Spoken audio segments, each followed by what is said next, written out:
3, 2, 1, action! Hi everyone! Welcome to the second episode of our weekly FIRE Finance videos. I'm Claire. I'm Claudia. And today we're going to share with you the basics of FIRE. Ooh, yeah, so we're going to focus especially on the FI part, which is financial independence. Yeah. So today we'll share with you the basics of FIRE. Okay, the top one being the 4% rule. Yeah.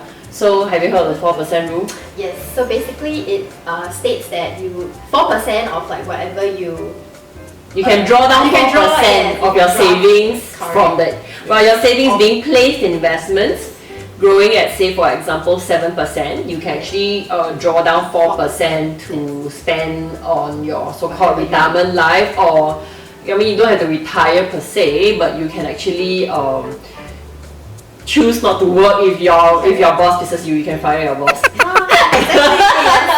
So that 4% won't really affect like the main pool of investments that you have. So it's a safe amount to kind of like draw out from. So for example, if you spend only $20,000 a year, is it possible? I think for her right now possible, right? You spend less than $20,000 Definitely. Yeah, I have no like... Yeah, she don't have a lot of obligations at the moment, so 20,000 for her possible. Then she would have to set aside 500k. Correct. Yeah. Yes. Then if you spend 40,000 a year, then you will have to set aside 1 million. Which is kind of like the number for most Singaporeans, because I think spending 40,000 per head in Singapore seems like a so-called average spending. I'm talking about like including all your mortgage loans, car loan, your makan, electric bill, insurance, all the all end up, right? Okay, it's about 40k a year. Then you will need to set aside 1 million. Sounds like a difficult number, but we will share with you in future videos on like how to save your first million, or ways to save your first million, how to grow your portfolio to 1 million. Exactly. Yeah, and if you so as the number rolls, if you save 60,000 a year, you will need 1.2 million. And if you are like crazy rich Asian level, I think they spend even more than that. But okay, let's say you spend 100,000 a year, you will need to set aside 2.5 million. Yeah. So that amount may sound scary, but you know what? Saving is important in order for you to FIRE at the time that you want to. And I feel that FIRE is a very popular concept, maybe in Europe as well as America, but in Singapore it hasn't. It's kind of to fathom, right? Yeah, it kind of is. So for the Singapore context, I do feel like it's very different compared to like how FIRE is practiced in Europe and America. Our income level is also very different. Correct. Yeah, we were watching this video earlier on, like fresh grad in US. Was it US? It was US, right? Yes. Earns about what, 68,000? How many fresh grads are there earn 68,000? Right out of graduation. Right out of graduation, not many of us do. I didn't. Yeah. I also not. Correct. So it's just very different concept. So Claire, I wanted to ask, like, how is FIRE, gonna be practiced in Singapore as compared to America and Europe? Like, how different will it be, and what factors should we take into consideration? Okay, the basics of FIRE is basically trying to live frugally and save aggressively. Yeah, so today I'm going to share with you a bit more on like how to so-called handle your finances in Singapore so that you can FIRE, because our money is different in Singapore, because car and houses, your so-called bigger ticket items in Singapore, they are more expensive, and whereas in other countries, they say that, to FIRE you don't have to buy a big car, you can just buy a cheap car and live, with your cheap car in your retirement life. But that's the thing, in Singapore, there's no cheap car in Singapore. Literally, what cheap car? I mean, even if you buy a second-hand car will definitely be 5 figures. Yeah. The only cheap car is Grab so... Yeah, Grab. Actually, interesting thing, I just read an article yesterday that a Tesla in Singapore costs more than double of that in US. Yeah, Model 3. I wish I had one, but it's double. It's 113k for Tesla. Yeah, for you foreigners out there watching us, it's 113k for Tesla Model 3 in Singapore. So they think of COE and whatnot. Yeah, correct. Well, it's inclusive already lah. Yeah, but still, 113k gets you a very good car in other countries. Yeah. So because of like having big ticket items like this, we have to manage our finances differently. So ideally, if you don't need a car, please survive on Grab. like me. Yeah, but of course if you have 5 children or 6 children or you have a lot of places to run to, then of course you have no choice, you will need a car. Yeah. Then second thing will be property. You will need minimum 500,000 in Singapore to get a decent house, unless you know you're getting a 2-room flat in the middle of nowhere. To get a decent house to live comfortably, or not say like super comfortably, but you know, enough for you to call your home. You need at least $500,000 also. So unlike other countries where people live debt free, because you know they're like, oh, I can just pay up my $100,000 house. I can just pay up my $200,000 house. Here is a bit hard lah. But if you can, you know, live with a 2-room flat in a corner of Singapore, then yeah, perhaps you can try to pay off that debt. But I don't recommend people paying out their debt because mortgage rate in Singapore is pretty cheap. At least as of the time of this video, which is 2021 February. Today is what? 17th. Yeah, February 17th. Mortgage rate is about 1.28% plus minus at the moment, depending on which bank you go with, your tenure, the amount you're borrowing, whether you're going fixed or variable rate. Correct. Yeah. So I wouldn't really recommend that people try to pay up their entire mortgage loan, because this is actually cheap money that you can so-called leverage on. Yeah, I do have clients who actually they're like I like to be debt free, so I'm gonna like pay off all my loans, and then for after they are paid off, they're like, okay, then I need to survive with the $10,000 in my account. Yeah, but I understand some people enjoy the feeling like, oh, I don't have any loan, you know, I'm debt free. Every money that I earn today, I just, you know, it's for me to spend or save, and I don't have to worry about any loan. But but the thing is, given the circumstances of Singapore, you know, give and take, right? Because we don't pay a lot of income taxes, so our houses and cars are more expensive. But car we can do without, house cannot. Okay, Maslow hierarchy over here, you need a shelter over here. So you need to have your house. But to have your house, do you really need to pay out the entire mortgage rate? Because if let's say you put out $1 million to pay out your mortgage, but this $1 million, if you can put it into an investment that grows at say whatever 4 to 7%, it can more than pay for your mortgage loan, and you have access to keep just by not working, or just putting that $1 million to work. Yeah, I think the concept of debt is also like misunderstood, or it has a very negative meaning attached to it. But I've also recently learned that there is such a thing called good debt.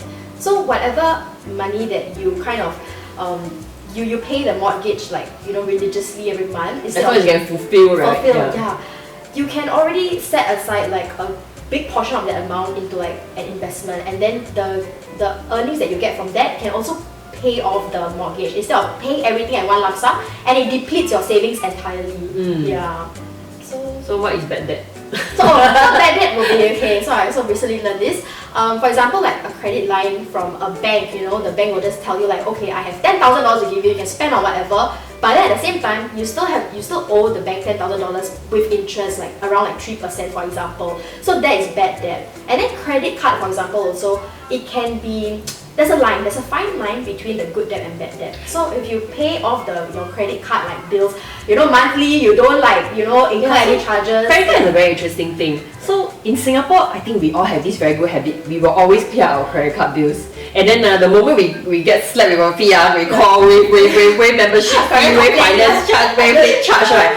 But in other countries, right, having a credit card debt is a thing, you know. They owe, and you know, this is like 20%, you know. Our Singapore credit card, I think if you don't pay up, right, the effective interest rate that you owe the bank will be 25%. That's crazy. Yeah. But I think in other countries, it's a thing, you know, like to owe. They actually have a rolling credit card debt. You know? It's not like us, like every month, make sure that you pay up. Kena anything, hurry up, need to waive already, right? Yeah. So one thing is, if you do have, if you're in that situation, please clear up your credit card debt. If you cannot clear up, please stop spending until you can clear up your credit card debt. Exactly. Because it also affects like your credit score. So I feel like good debt in a way, because if you do pay off like on time, it affects your credit score in a good way. So that's kind of like a good debt, you know. But then it becomes bad debt if like you cannot pay on time. Then obviously in Singapore, credit card is only for one thing: deals. 50%, 1-for-1, cashback, miles. This is the only thing our credit cards is good for in Singapore. That's true. So that's the credit card. Then the other thing is probably student loan. So I had a student loan with a certain local bank. not mentioning who. You can leave your content, comment, guess which is it, okay? Yeah, I will PM you which bank it is. I also have a loan from the same bank. How much is your loan rate? 4%. 4%. That's why from the first day, not really first day, the first month that I met her, I've been harping to her, please start saving money to pay off this student loan of yours. It works. Like I can pay off now, so yeah. Yeah, because you don't want to be owing 4% for no reason. It's crazy. Yeah, mine was with a certain local bank, and the thing is that I had a savings account with the bank and I have a loan account with the bank. So what happens is that when I moved house, I actually updated my address on my savings account, and I did not do it with my loan account. But these two are with the same bank. They did not update my address with my loan account. So in the end, I had interest rolling. Maybe probably like what she said, 4.5% for about 2 to 3 years. Yeah, it amounted close to I think 10,000 probably. I had to pay that up. Unfortunately, it's not that I didn't have money to pay, it's just that I didn't know I had to pay, I didn't know who to pay to. You have to write a check or whatever, transfer to certain department, right? It's not just sent to that bank, right? Yeah, so I didn't have the details, and that thing was damn painful. I hated that bank. Yeah. So yeah. Tip number 1, never have your student loan rolling. The moment you can, please just try to pay it up. If you just graduated, your parents cannot help you, please just save. Just save. Just cut that money aside. Then whatever, live frugally until you can, because this is really the money that you don't want to be having. This loan is the loan that you don't want to be having. Yeah. And is there any other bad debts? I think the rest are okay. Like car loans, mortgage loans, basically loans that has a asset back behind it. In general, they are fine. And I think there are a lot of Singaporeans, they are not investing enough. Yeah, they are very risk averse. Yeah, so they only want only want to have guaranteed, only want fixed D. Yeah, I used to work in a bank, so I've seen clients rolling their fixed D like 30 times at 0.4%. Yeah, 0.4%. This is what, 1/5 of inflation rate. It's not gonna get you anywhere. Yeah, and the thing is that what's so unique about Singapore? Singapore does not tax on capital gain. This is such a benefit we have over other countries. Today, if you are in another country, for example USA, you are being taxed on capital gain. Yeah, so there's the big difference between the two. Correct. So it's important that we learn to save, we learn to invest. When you don't know how to invest, look for a financial advisor. Invest smart. Yeah, invest smart. Yeah, I'm not asking you to every month I earn 10,000, I'm putting 9,999 all into stocks. Of course not lah. If you speak to us, we'll do a proper portfolio structuring for you. Yeah, we're not gonna put of course portfolio diversification is the key. Yeah, we will ensure that I understand we're not asking you to be super risk taker, but based on your risk level, we will propose a suitable portfolio for you. Correct. Every portfolio will be tailored specifically to you as well. And the other is that Singapore has very low tax rates, so that's why our income is lower than other countries. Maybe, I'm not too sure, but we do have lower income tax rate than other countries. In Singapore, it's between 0 to 22%. China is 0 to 45%. According to Wikipedia, you can click on the link. I will put the link to the tax rate that we found. Yeah, US is 10 to 51.8%. France is 0 to 45%, and Japan is 15 to 56% thereabout. So it's all about different. So we don't pay a lot of taxes. So the thing is, since we're not paying a lot of taxes, we're not taxing on capital gain. Why are we not investing more? Yeah, why are we so fearful? Yeah, we understand the concerns and fears. There have been certain occasions like the Lehman Brothers crash. We understand, and we empathize because we know people who also have been affected, and I think personally, we know people who experienced firsthand what happened there. Yeah, back then certain insurers they didn't pay out the entire non-guaranteed portion of the endowment plans that they were selling. So I think a lot of clients, we just taking only the guaranteed amount, a lot of them actually will end up taking a loss on their endowment policies. So today, most of the people, they are more averse towards buying endowment plans or whatever investment plans from be the banks or insurance companies. But we do believe that it's better to learn from it and to understand it fully instead of always being scared of it, because there is opportunities in investments, and if you're always so fearful about it, then I just feel like you might just be taking a step back instead of a step forward. Yeah. But the other half of the equation in the FIRE concept is living frugally. We will save this portion for another episode on the video where if you're interested on how to save money, or maybe rather how giam-siak I am to save money. I'll share more tips in another video. But today these are what we're gonna share. If you do not have a financial advisor, or if your financial advisor have left the industry, please feel free to reach out to us. We are around. We will reach out to you if you need any sort of consultation with your insurance portfolio or your investment portfolio.